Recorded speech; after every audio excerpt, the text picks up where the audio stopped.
All right. Thank you for being here. Henry Woodman, enterpriser, investor, producer. There's a lot of other things, but I like to just go with three. That makes sense.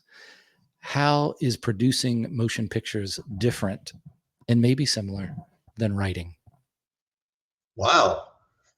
Well, I haven't done a motion picture. I've done a lot of game shows in Latin America and travel videos and things of that nature. But a motion picture, I would say, is more of a much deeper dive to express visually what somebody puts in writing. So the writing is, this is what's in my mind, whereas the motion picture is like, I'm going to have to visually represent what they believed or wrote they had in their mind. That's the way I would see it. I think it's a challenge because if I read something, what's written, and I then visualize this, even if they describe the setting or the person, I have an idea visually of what I'm looking at. And if I watch it on film and somebody had a slightly different idea, I'm like, wow, that's not the way I saw it at all, right? I saw a different person or different place. So I think it's a lot of responsibility on how to get that writer's vision right from the creative part onto the film or onto the screen. Perhaps I'm not in the biz, so I don't know the names of things, but for a motion picture, I was referring to travel Oh, documentaries or anything where there's a moving picture. And I know you've produced a lot of those. So I think your answer is informed. I will accept it. thanks. Then with doing travel things, travel videos or travel documentaries, do you go on the trip as well, or are you more of the editing side or production side? Yeah, no, absolutely. The for me, the joy and the hedonistic pleasure was to go to the location, right? To experience that ambiance, to eat the food, to have the music, to talk to the people. That's part of the whole travel experience, right? I mean, one thing is to say, look at these beautiful vistas and locations and what have you. It's something completely different to experience it in person, which I love, and to eat the foods and taste the various, cuisines and drinks and things of that nature. So what's involved then with producing a video or a documentary about travel besides So the travel? basically, yeah, yeah, yeah. Basically, you want to kind of understand where it is that people might be interested in going, and everybody has different interests. Some people are more interested in art and museums, others are, the outdoors and nature, vistas. So you want to cover the bases that you think will hit upon whatever the client, in this case, it could be a credit card or an airline or the government tourist board. So generally speaking, you're not working for yourself, you're working for somebody else who has a vested interest to say, listen, these are the places that I want to promote, right? These are the destinations, these are the museums, these are the, type of cuisines, and you work with them, usually a government liaison if you're in another country or a local government entity, to say, who do we meet with? How do we get into these places? You don't want to just walk in. You need generally permits and abilities for them to get you there.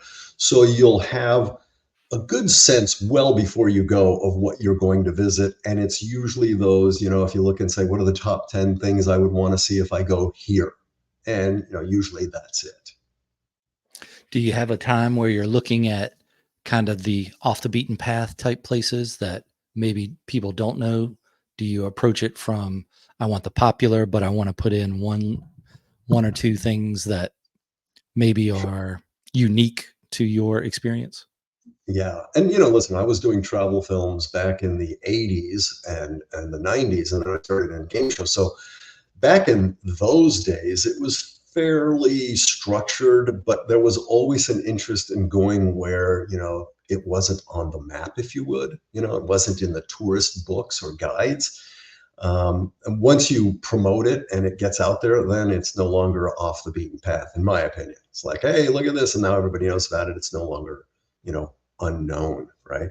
But that's always the areas that I used to like, is some of the places that were unusual, that, weren't noticed by a lot of people, and then all of a sudden you're like, this cafe or this sidewalk or this street vendor sells the best street food. Next thing it's blown up and there's a line down the corner. So it's relative. You always want to try to find that gem because they're always there. When you were looking at places to travel, did you pick out a place and then try to find someone that wanted a show about it? Or was it mainly get the assignment and you're going on assignment? Sure, it was generally get the assignment and then you're going on assignment. But what you would do is you would partner with a local production company that provided a lot of the support stuff. You can't take everything, right? So if you're going to need support things in the destination, you work with a local company to help that. You also work with a local representative, whether it's through the company you're working for, the government, and they generally provide a liaison and they give you entree into places. You'll have the ability to go into museums or parks or national forests with access, with permits. So you generally have a sense, and they'll provide that information ahead of time. When you're there, you'd always look and say, what about, I hear, talking to so and so that there are other things, down the street that are of interest. Can we check that out? Generally, they'll say, yeah, unless you were on a really tight schedule and you don't get it done. But for the most part, you have some, free time to go and do the things that you hear and might find interesting.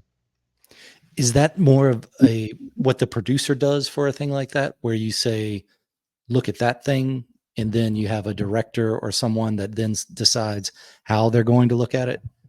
That's exactly right. And, the producer will work with the local representative and the client and say, okay, well, what is it that we're trying to accomplish? What do we want to show, right?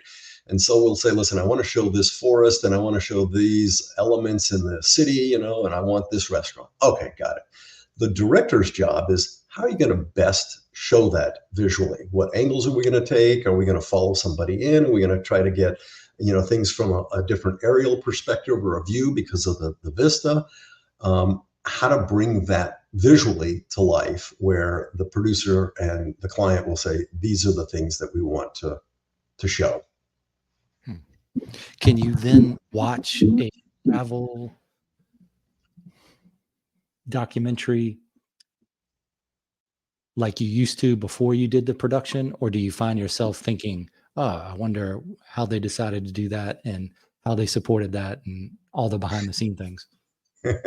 No, I probably look at it and go, man, did I suck back then? Because, listen, the ability now with, the personalities now are really driving a lot of that. Before it was a voiceover and it would say, here we are flying into so-and-so airport and, visiting this. And you're like, okay, that's kind of boring. Now there's a personality in front and there's much more character driven, like, what Anthony Bourdain had done. It's really personality stuff.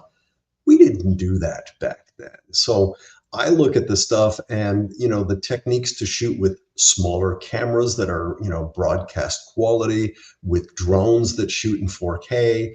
So there are things that you can, lipstick cameras. We didn't have any of that back then. We were trudging along with like 17 pieces of luggage and a film, 16 millimeter film camera and Nagras, which were, sound recorders. So it was a different concept. Now I think people with limited gear can do some really amazing things and good personalities. Did you do that before you did the game show things, or did the game show stuff come first? Yeah, so I'm in Los Angeles and I'm thinking I want to produce and direct movies. Of course, that did not happen. I end up going on a film crew as a PA, a production assistant, and after many years working my way through, sound and assistant director to producer and stuff, we're shooting in Chile. We're doing travel films in Chile, which is a beautiful country. And a couple of years later, the country goes from Pinochet's dictatorship to a democracy. And as a result, they have new television stations and a new network that needs content. So I'm thinking, all right, I've been traveling for a decade. I need to relax for a little bit. Here's an opportunity. So I go down, I call up the partner production company we used in Chile. We schedule a meeting with a new network. I have a game show idea that I ripped off from a show in the US. And within a couple of months, we're on the air producing a game show in Chile. And so it was kind of like connecting the dots from, traveling, knowing somebody there, understanding there's an opportunity because they need content. And I didn't want to travel as much, let me try this and see how that works out. Nice. What was the game show? It was called Machos. it was a show where we focused on the younger generation because Chile at the time had a very young demographic, and the old Pinochet regime was really focused on one television station that pandered to the older generation, if you will. And so it was a game show where we would set up these younger, I don't want to say kids, but adolescents and older teenagers and young ones on blind dates. And they would come back and, writers would say, so-and-so said something about you on the date. Which one of these said that? And then you'd guess. And then, you'd win a heart. And the ones that collected the most hearts got a free dinner and date afterwards. Nice. The entrepreneurial spirit. Did you do a lot of enterprise? I like enterprise for entrepreneur better. I don't think it's a Star Trek thing. I just think it's a fun word to say. Did you have that spirit going before you did all that and that's how you got into it, or was that something that came along after? No, it did come along after, but I think going into it, I would say I'm more hedonistic and opportunistic because it wasn't like I wanted to find this big enterprise, a solution to, doing something entrepreneurial. I just wanted to have fun. I wanted to travel. I wanted to get laid, whatever the reasons was. It was all about, enjoying my life, right?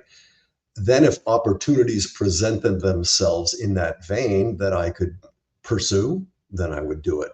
It was only until later, after Chile, that I started to get more into the entrepreneurial enterprise scaling mindset. Yeah, I find it does help in life to have a reason to do things, not just to go out there aimlessly, whether it's riding, getting a motorcycle and just riding around the interstate and back home. That's not very fun. But if you have a destination and a reason, then that's a little better. So I can see how travel and then filming it and making it a job that you enjoy is more fun than just traveling. Maybe. Absolutely.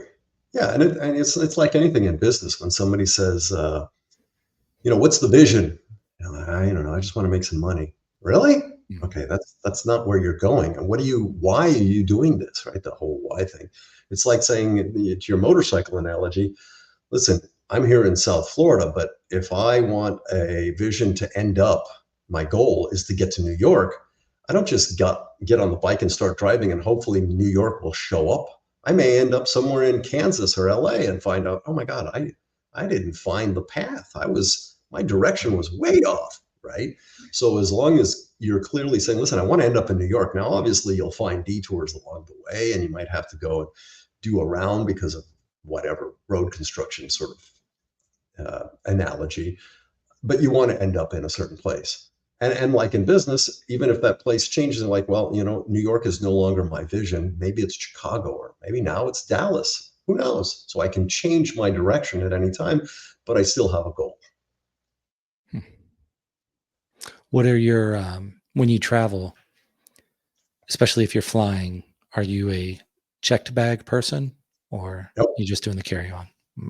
Yeah, listen, after spending a decade traveling with a ton of crappy luggage, you do not like to check bags. And I will travel for weeks with a carry-on simply because I don't like the idea of waiting in the carousel. I, like to just get on and off. So I don't like checking bags. Nice. Well, through all the entrepreneur things that came along, publishing.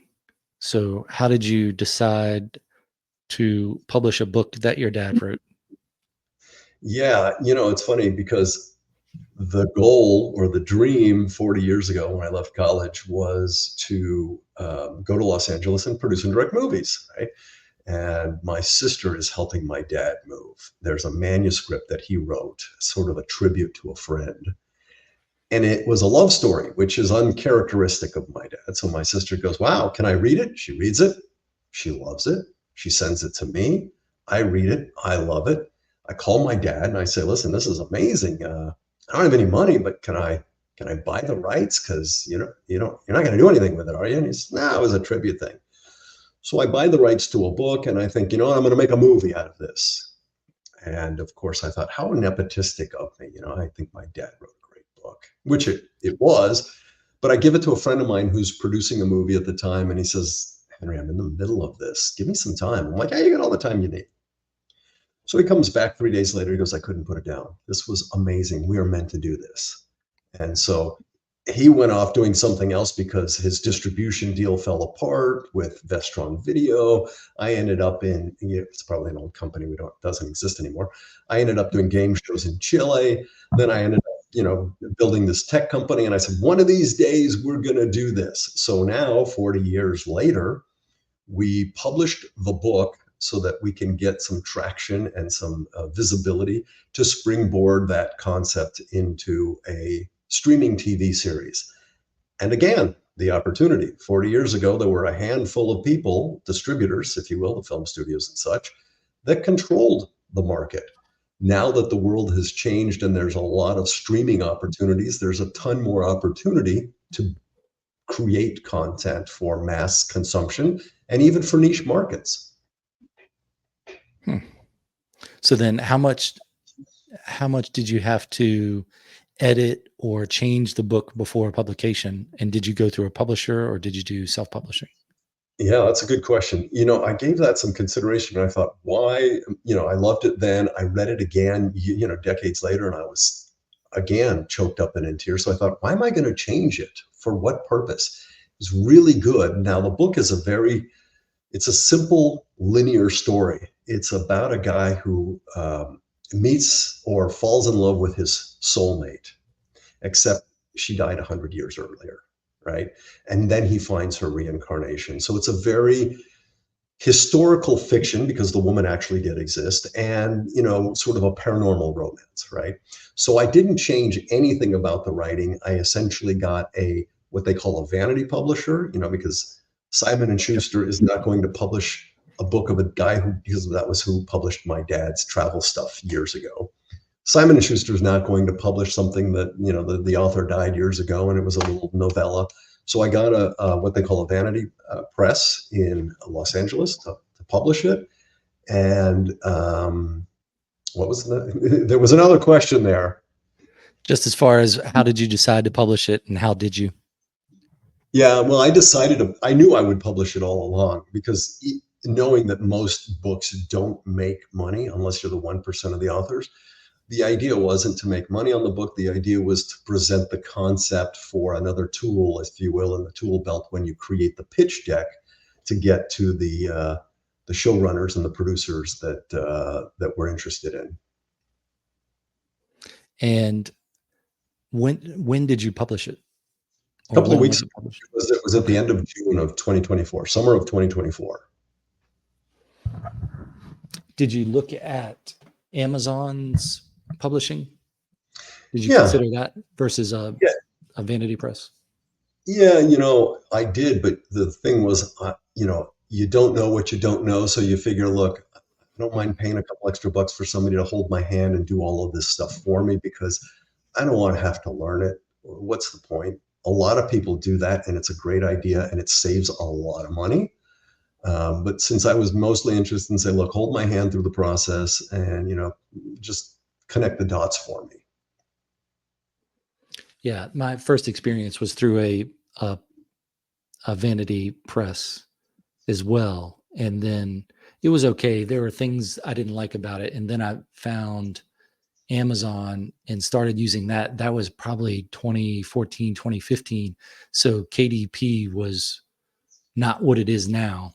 I think Right. it's a lot easier now, a lot more features. I really like it. And I don't get paid by them or anything, but well, they send the checks when my mom buys a copy of the book, but they, Good for I mom. do like the control you get over that. It's not too much to learn, but it is something to learn as far as the getting the book together, formatting it, doing the cover, getting the ISBN number, whether you go through Amazon or somewhere else. And yeah, I think most people, if they use a vanity press and if they ever gave an hour worth of time and research to KDP, would probably use KDP just Right. because it's easier. But then again, I don't, my experience with the vanity press was okay. Maybe there's some that are better, of Yeah. course, than I, others. I think I think you're probably right. I mean, at the end of the day, if you have the bandwidth and the interest, you're much better off doing it on your own because you also learn a lot that way as well. So I firmly believe that. The one thing that the vanity presses, or pretty much nobody really, unless you're a big name, can do well is how do you let the world know this book exists? The marketing component is always the challenge. Amazon's monstrous, right? But how many millions of books get published a year? So how do you stand out in the crowd with all that noise? And that's really the $64,000 question, as they say. So then are you working on a pitch deck for it now? Do you have storyboards or a script going? Yeah. What do you have with it now? So we're working on a pitch deck for the series from the book. The series is working title is Slipping, like slipping through time. But the pilot for the series is already written, and the summary of each of the subsequent shows is done. So the Okay. concept is you have the pitch deck, which includes here's where the idea came from. This book, it's now getting a little bit of traction. Here's the expanded concept, if you will. If this is about a woman reincarnated, now we explore the lives of the present and the past tense and how they intertwine, not just the people the soulmates, but all the other people that are involved in those timelines, right? It's like putting pieces of a puzzle out and then they all sort of come together in the end, right? So the pitch deck outlines what it is we're trying to accomplish, but does not include who's the director, who are the cast members, and what's the budget. Once you get a showrunner who knows what they're doing, you basically say, hey, I think this would be a great director to bring this to life. And here are the cast and people that he believes should be involved that would do well. Now you have a sense of the people, which gives you a better sense of the budget. Then you have a nice Bible, if you will, and you take that wrapped in a bow to the streamers, and then the next steps you go into pre-production and production. Nice. That's a good summary of it. Are you looking to then be the producer on that?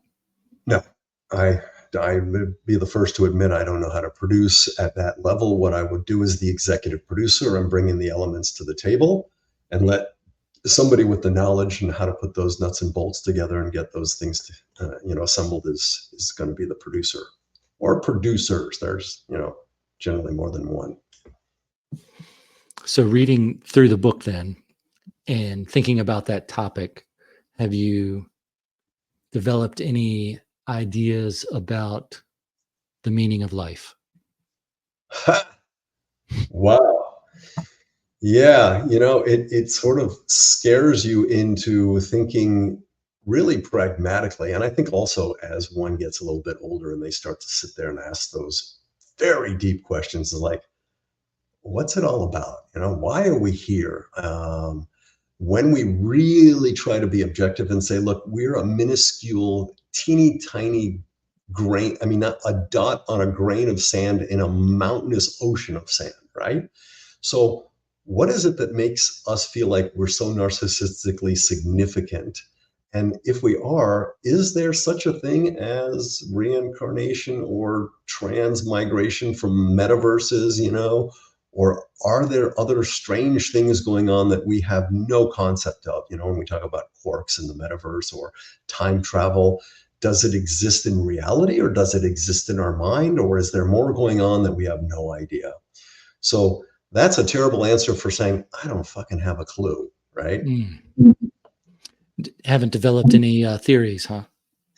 No, it constantly changes. There was a time in my life where I believed in reincarnation. I like the Buddhist concept, you constantly evolve and come back. And I believe there's something more than, we just like an animal. We we live, we die, end of story, right? I believe there's more to that, but what that is, whether it's the soul and the energy continues, whether it's in a different state, I really wish. Yeah, listen, if I had the answers, I'd be spewing it from the mountaintops, making a fortune, right? I can only speculate that there is something, and my thoughts on this have waffled for decades, you know? Maybe there are ancient astronauts. Who knows, right? Yeah, it does seem like that wasn't around when we were in school, and now there's all kinds of hieroglyphs of in South America of things that look like people in rockets and things that look like planes.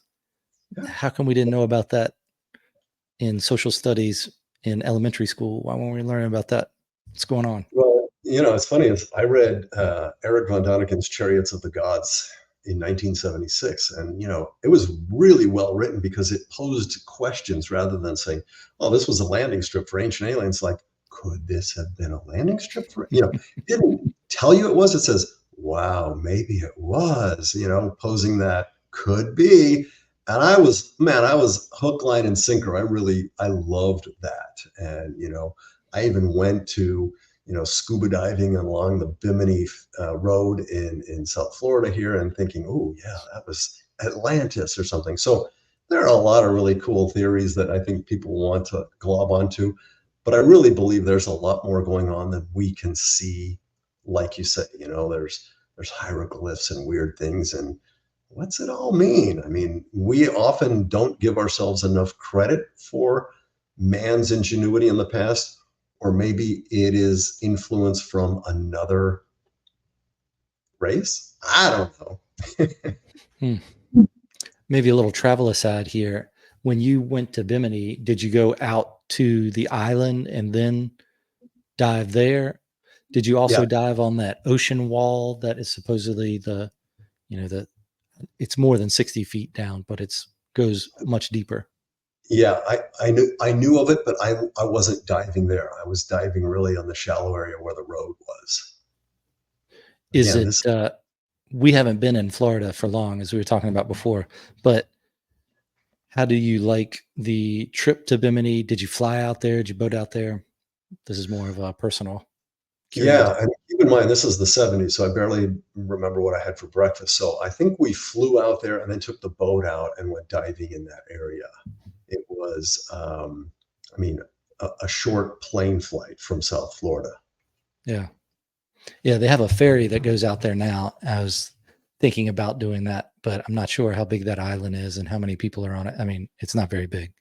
No, So I don't want to go to a crowded tourist place. I can do that down the road here. yep, absolutely.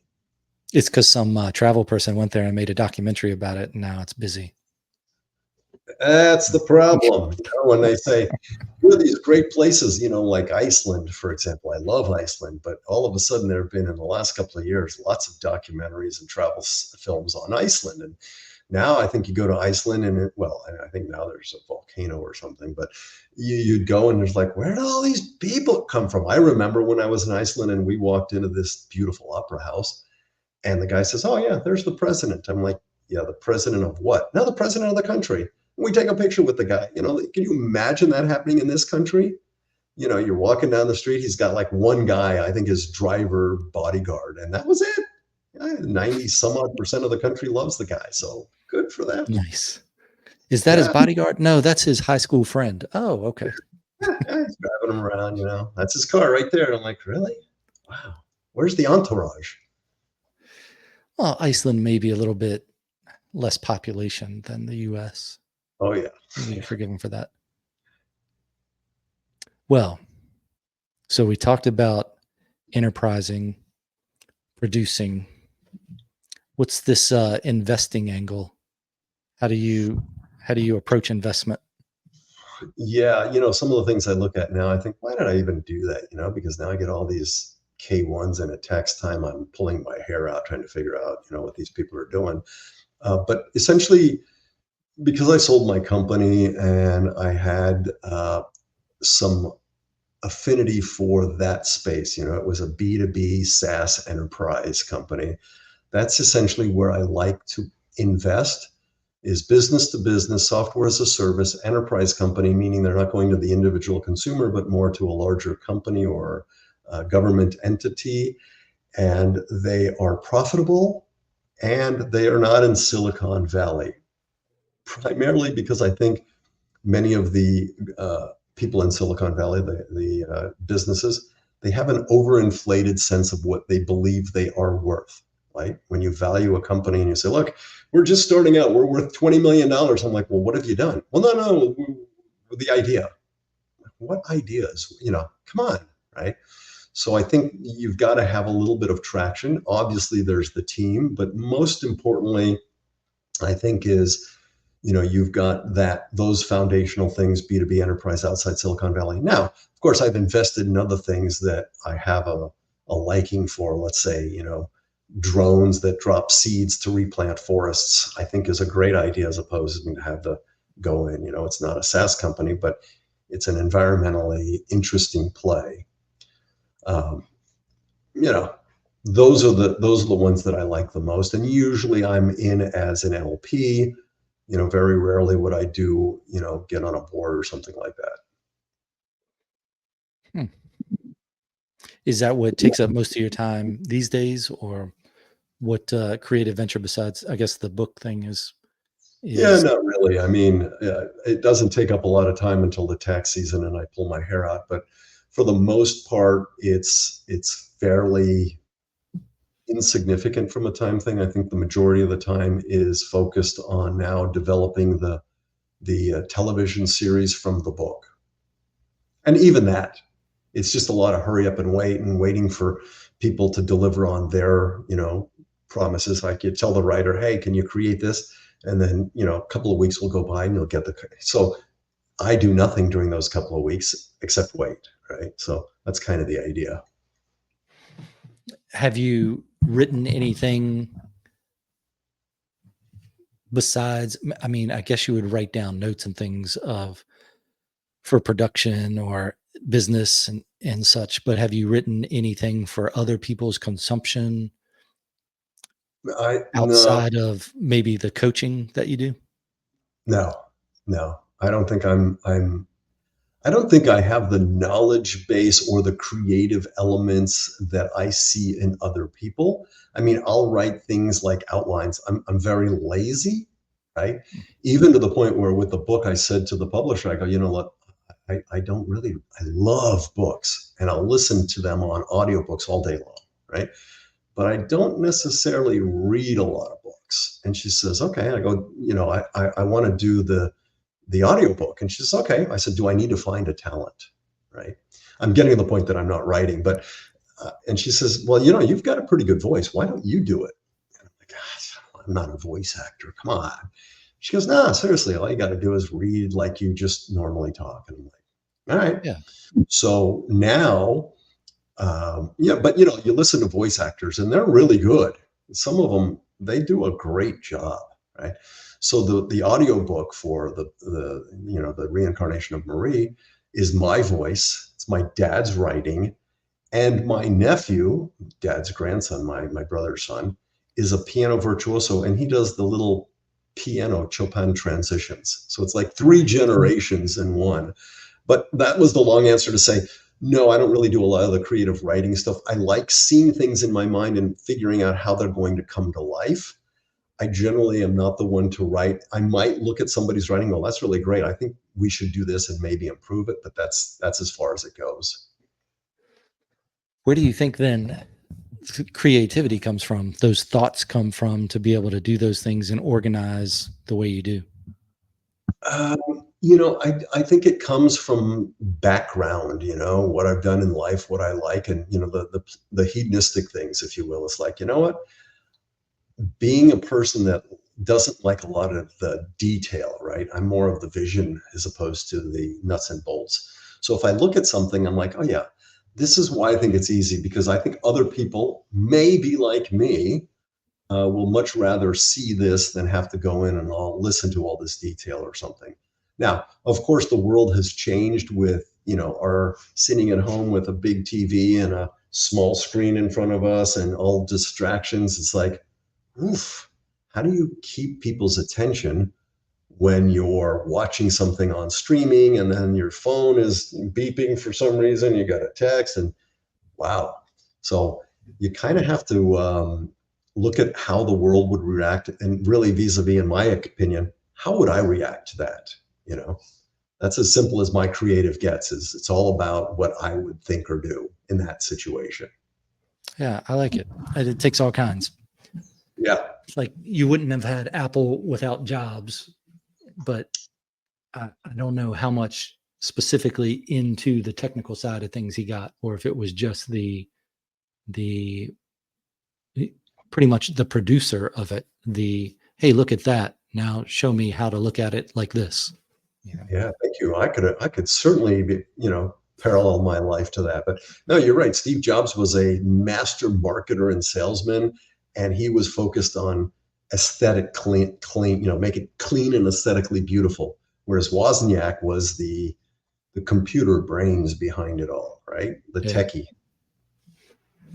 With your coaching, what kind of coaching do you do, and how'd you get involved with that? Yeah. More than anything, I think the people that I coach are smaller businesses, let's say under $2.5 million in revenue, simply because when I was there, I realized there were a lot of things that I did not know that I think, with experience, I can help guide. And at the end of the day, try to avoid making the same mistakes that I did. Right. And so the coaching really goes into a little bit of experience share and a lot of practicality of like, what exactly is the vision and what are the KPIs? What are the, processes and procedures? What do you talk about when you say culture? How do people know what the culture is, et cetera? You know? Do you still do a lot of the business coaching? Sure. Sure. Yeah. Yeah. I Is met with that one of my businesses yesterday. what do you find the biggest difference between coaching and doing? Well, I think it's a lot easier to coach than to do, because when you're doing and you're in the middle of it and you're freaking out because you can't make payroll or a client hasn't paid or left you and you're losing sleep, it's a horrible situation. The whole mental panic. When you can sit back as a coach and say, I can tell you in my life, I panicked and freaked out a lot more about things than looking back I should have, because everything sort of eventually, why did I, think the world was coming to an end, right? I think the hardest thing for entrepreneurs is to understand that it's not about build it and they will come. It's also about, mindset. Your thoughts create your mind. And it's also about wash, rinse, repeat, and do it over again. You know, People read in the press, I build this business and they will come and I'll make a fortune. And that's not always, it's usually not the case. It's a matter of, finding the right market fit, building, continuing to build, gaining credibility, pivoting if needed, and, overcoming those hurdles and those mountains and learning from those mistakes. And there are always mistakes, right? Rarely will somebody build something and it's perfect and then they make a fortune. It's unrealistic.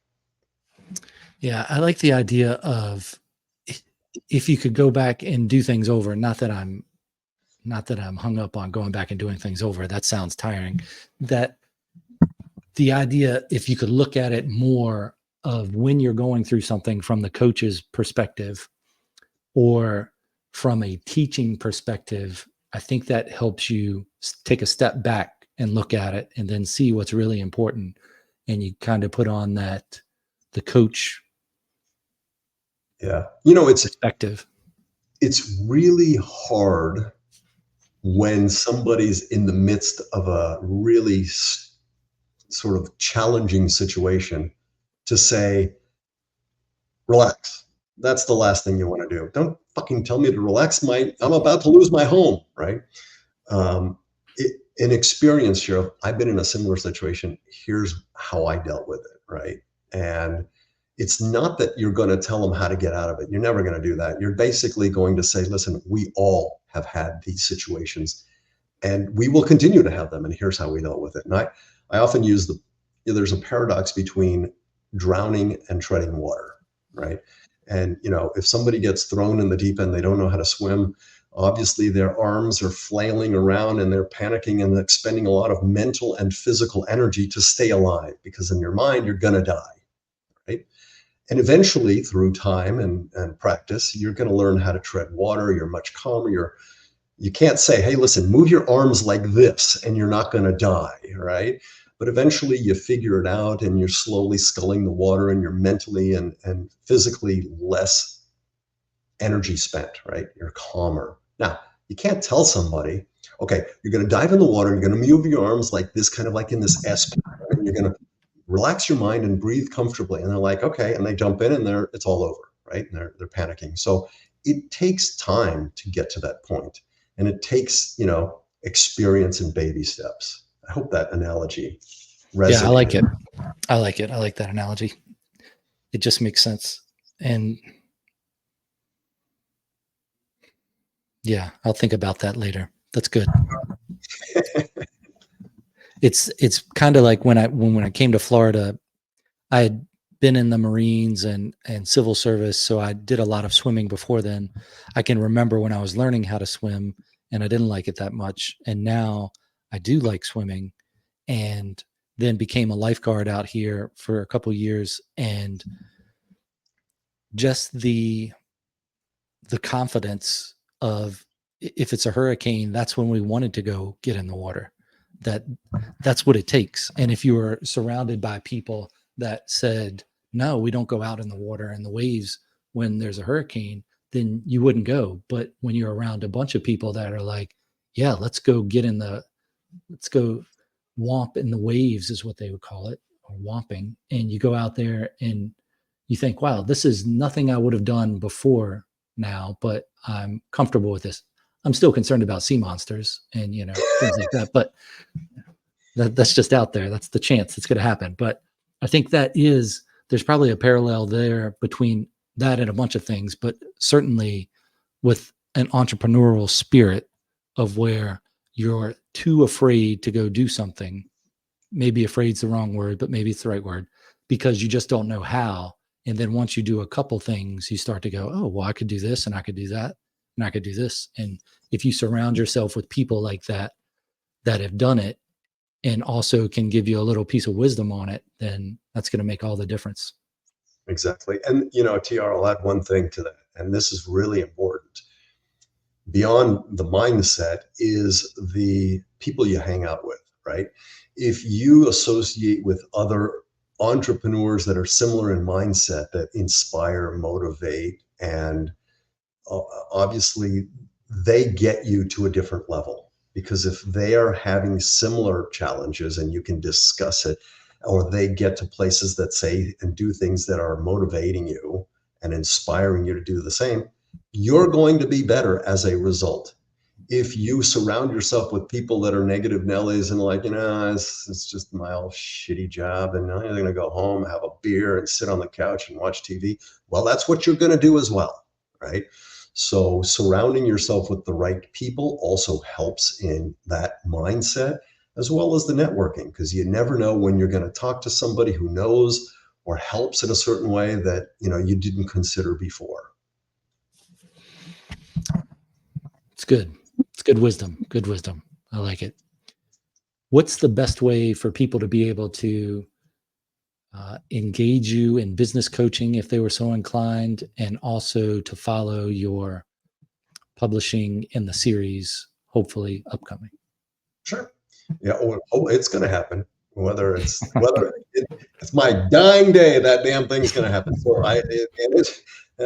and answer your question, the best place is probably mariethestory.com.